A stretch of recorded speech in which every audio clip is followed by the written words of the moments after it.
भक्तवत्सल भगवान की जय।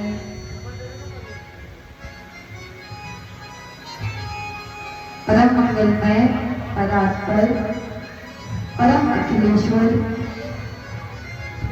दीनानाथ भूतनाथ उमानाथ भक्तवत्सल भोले बाबा की मेहनती करुणा कृपा से हमको ये सौभाग्य मिला कि हम 11 दिन ये भगवान को समर्पित कर सके और ज्ञान यज्ञ के द्वारा भगवान को अपने हृदय मंदिर में स्थापित कर सके। और यही सौभाग्यशाली की परिभाषा है। सौभाग्यशाली वो नहीं है जो बड़े बंगले में रहता है। सौभाग्यशाली वो नहीं है जिसके घर में पुत्र पौत्र है। वास्तविक में देखा जाए तो सौभाग्यशाली वो है जिनके हृदय में जिज्ञासा है भगवान को जानने की, जिनके हृदय में इच्छा है भगवान को समर्पित होने की। घर परिवार तो जानवरों के भी होते हैं, एक स्थान तक वो अपने लिए भी नियुक्त कर लेते हैं जहां वो रहते हैं। रावण का कितना बड़ा घर था, सोने की लंका थी, और जब चलता था तो धरती हिलती थी, जगत दशानन दौलत थी। इतना भयानक, इतना शक्तिशाली, पर सोने की लंका में बैठा हुआ राजा फिर भी सौभाग्यशाली नहीं था, भाग्य से हीन था। विद्वान भी था, ज्ञान की भी कोई कमी नहीं थी। रावण पंडितों ज्ञानी, रावण तो पंडितों में भी ज्ञानी था, लेकिन हृदय में भगवान का नाम ना होने से, हृदय में भगवान के चरणों में को ना स्थापित करने से और भगवान को प्राप्ति की इच्छा ना रखने से उसका सारा ऐश्वर्य, सारा धन नष्ट हो गया। परिवार, भाई बंधु सभी मर गए। केवल वो बचे जिनके ऊपर भगवान का हाथ था, जिनके ऊपर हरि का हाथ था। इसलिए धन, परिवार, सुख संपदा ये नहीं निश्चय करती कि व्यक्ति सौभाग्यशाली है कि नहीं। वास्तविक में सौभाग्यशाली वो है जिसको जीवन को समझने की, भगवान को जानने की, भगवान के दर्शन का सौभाग्य मिल रहा है। 11 दिन हमने सदुपयोग करा अपने जीवन का, और ये मनुष्य तन इसी के लिए है। बड़े बड़े संतों ने, बड़े बड़े ऋषियों ने खूब ताड़ना भी करी है कि मनुष्य देह किसका है, मांस मज्जा आदि का। यदि व्यक्ति भोजन न करे, इसका ख्याल न रखे, तो यही शरीर सड़ भी जाता है, इसमें कीड़े भी लग जाते हैं। ऐसा ये शरीर है, कहीं रोग हो जाए, कोई पीड़ा हो, हाथ कट जाए तो हर कोई घिनाएगा। तो बड़ी ताड़ना इस शरीर की करी, लेकिन इस शरीर की सहाराना भी करा। क्यों?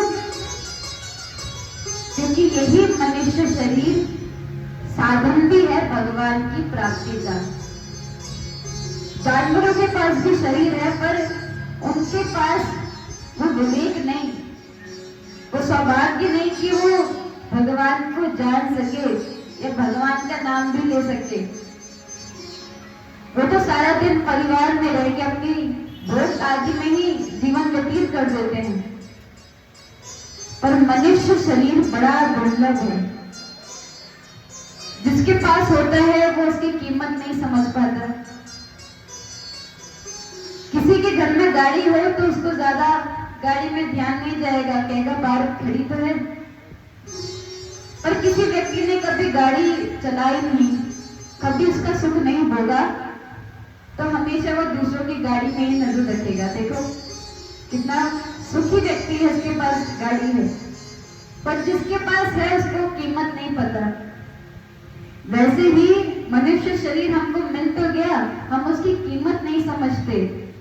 लेकिन जो पशु पक्षी आदि है, आप उनको देखो, वो उसकी कीमत जानते हैं। वो सोचते हैं यदि शरीर हमको मिला होता तो आज हमने कल्याण कर लिया होता। अब आप देखिए, ऐसी भी कोई गारंटी नहीं है कि कब तक ये शरीर टिकेगा। मिल तो गया, कितनों को मिला और कितने चले भी गए, और सबकी बारी आनी है। हमको नहीं पता कि कब हमारा समय भी निकट आ जाए। बोले शिव महापुराण की कथा के माध्यम से, कीर्तन के माध्यम से, स्मरण के माध्यम से हम इस शरीर का उपयोग करते हैं। भजले हरि नाम, फिर अंत समय में ली नहीं ली। अभी भज लो, अंत समय में कैसा होगा, क्या होगा, वो कोई नहीं जानता। व्यक्ति किसी समय में छोटा था, आप अपने आप को देखिए, कभी ऐसा भी समय था कि आप छोटे थे, बच्चे थे, और कब बच्चे से इतने बड़े हो गए। याद करोगे वो पल तो 2 मिनट में आप कहेंगे कि अभी तो हम छोटे ही थे, पता नहीं कब शादी भी हो गई, कब हमारे ही बच्चे हो गए। जैसे पलक व्यक्ति झलकता है, उस पलक झलकने में ही ये संसार में परिवर्तन आ जाता है। हमारा ही कोई प्रेमी हमारी आंखों से ओझल हो जाता है। इतनी गति रफ्तार संसार की है। इसलिए जब समय मिले कथा श्रवण करने का, कथा नहीं सुन पा रहे तो भगवान का कीर्तन करने का, और यदि कीर्तन भी नहीं कर पा रहे तो स्मरण करने का। जब जब समय मिले उसका उपयोग कर लेना चाहिए। ऐसा नहीं सोचना चाहिए कल करूंगा, कल किसने देखा, कोई गारंटी नहीं है। और ऐसा शरीर पाकर कभी किसी भक्त का दर्शन हो जाए, किसी भक्त से मिलन हो जाए, तो समझ लेना भगवान की पूरी कृपा हम पर बरस रही है। भगवान को पाना सरल है। भगवान को हरि व्यापक सर्वत्र समाना, सर्वस्व में रामचंद्र दयालु। भगवान तो हर जगह है। कोई एक ऐसा स्थान हम नहीं बता सकते जहां भगवान ना हो। लेकिन भक्त का मिलना, संत का मिलना बड़ा कठिन है। वो तो भारत भूमि में ही हो सकता है। और यदि कभी संत मिल गए, कोई भक्त मिल गया, तो हृदय में प्रश्न क्या होना चाहिए कि हमारे जीवन का लक्ष्य क्या है, क्या प्राप्त करना है। कितने समय से हम भोजन करते हुए आ रहे हैं, रोज की दैनिक क्रिया हम रोज करते जा रहे हैं, समय बीतता जा रहा है। उस व्यक्ति से पूछिए जिसको डॉक्टर ने कह दिया कि आप कल जाओगे। जब अंत समय आता है तब व्यक्ति सोचता है, अरे मैंने इतना भागा दौड़ी करी, वास्तविक में करना क्या था, मेरा लक्ष्य क्या था। इसलिए उस समय का इंतजार ना करते हुए अभी अपने आप से प्रश्न पूछे कि जीवन का लक्ष्य क्या है, क्या प्राप्त करना रह गया। और संत तो यही कहते हैं कि जीवन का लक्ष्य एक ही है और वो है भागवत धर्म। नवयोगेश्वर उपदेश करते हैं जनक जी को कि भागवत धर्म ही जीवन का मूल उद्देश्य है। सुख दुख उद्देश्य नहीं है, सुख उद्देश्य नहीं है कि हमें सुख मिल जाए, क्योंकि सुख और दुख अपने आप ही जीवन में आ जाते हैं। कोई व्यक्ति चाहता है कि दुख उसको मिले, पर बिना बुलाए वो स्वतः ही आपके जीवन में आ जाते हैं। और जो व्यक्ति सुख की इच्छा भी नहीं रखते उसको भी वो सुख मिलता ही है। ये तो हमारी पूर्व के कर्म फल है, जिसे हम भाग्य कहते हैं। भाग्य में अगर सुख होगा, व्यक्ति घर त्याग के वन में चले जाएगा तो भी उसको वो सुख मिल ही जाएगा, वो सुख उसको ढूंढ लेगा।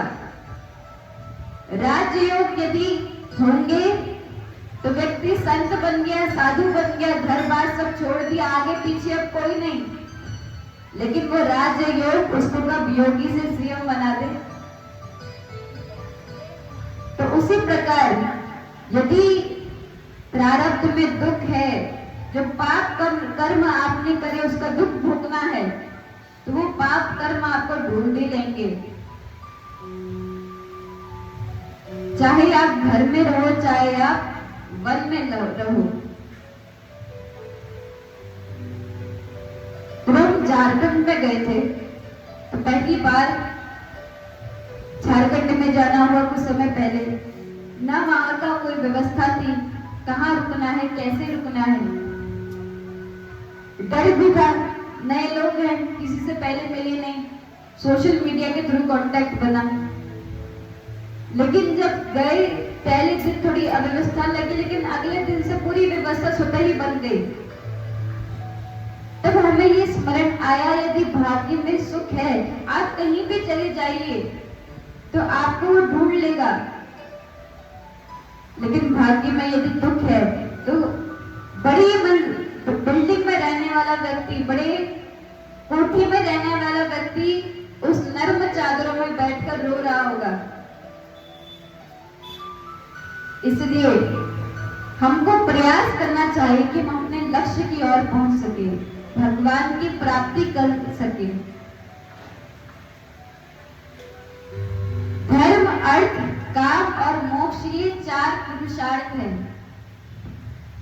अब व्यक्ति केवल काम और अर्थ में ही व्यस्त हो चुका है।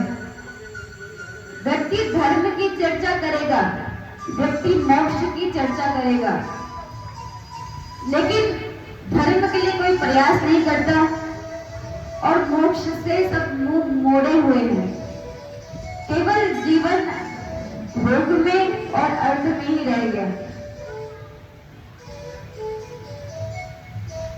और ऐसे व्यक्ति को जो ना कभी मोक्ष के बारे में सोचता है, ना धर्म के बारे में सोचता है, उसको भगवान के आके समझाते हैं ना, तो उसका प्रारब्ध उसको अच्छे कार्य करने नहीं देता। दुर्योधन भगवान के पास भगवान आए, भगवान ने बहुत समझाया, दुर्योधन ये धर्म का मार्ग छोड़ दो, पांडवों को केवल 5 गांव दे दो। दुर्योधन ने बोला ये धर्म है, भगवान ने बोला ये धर्म है, ये तो धर्म है कि तुम 5 गांव भी नहीं देना चाहते। दुर्योधन ने बोला 5 गांव तो दूर, एक सुई की नोक बराबर भी नहीं दूंगा। भगवान ने बोला क्या ये धर्म है? दुर्योधन ने बोला मैं जानता हूं कि ये धर्म है, लेकिन कोई एक ऐसी शक्ति है जो मुझे धर्म का कार्य करने ही नहीं देती। और वो शक्ति क्या है? आपके प्रारब्ध के पाप कर्म व्यक्ति को अच्छा कार्य करने ही नहीं देते। बोले भक्तवत्सल भगवान की जय। इसलिए ये व्यक्ति का कर्तव्य है कि वो अपने लक्ष्य के बारे में सोचे। उचित कर्म करोगे, धर्म से यदि धन कमाओगे और उस धन का फिर भोग करोगे तो वो मोक्षदायक है। और यदि धर्म अधर्म करके अर्जित करोगे, मन में दूसरों के लिए गलत सोच के अर्जित करोगे और उस अधर्म से अर्जित धन का जब आप उपभोग करोगे तो वो पतन की ओर आपको ले जाएगा।